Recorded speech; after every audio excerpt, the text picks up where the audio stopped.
आता जाऊयात नांदेडमध्ये, कारण नांदेडमध्ये राष्ट्रवादीचे आमदार प्रताप पाटील चिखलीकर यांचे पुत्र प्रवीण सुनित्रा काकी असतील, माझे वडील आदरणीय तटकरे साहेब, भारतीय जनता पक्षाचे प्रदेशाध्यक्ष रवींद्रजी चव्हाण साहेब असतील,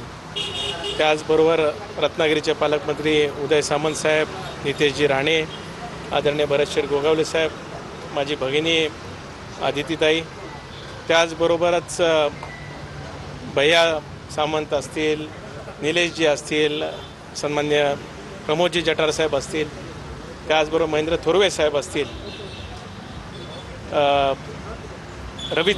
रवींद्रजी पाटील साहेब असतील, प्रशांत ठाकूर साहेब असतील, महेश बालडी साहेब असतील, योगेशजी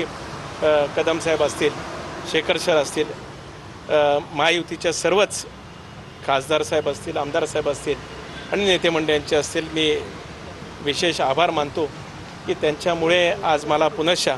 कोकणाची या ठिकाणी सेवा नसली तरी राष्ट्रवादी पक्षातर्फेच माझी उमेदवारी असल्यासारखी होती।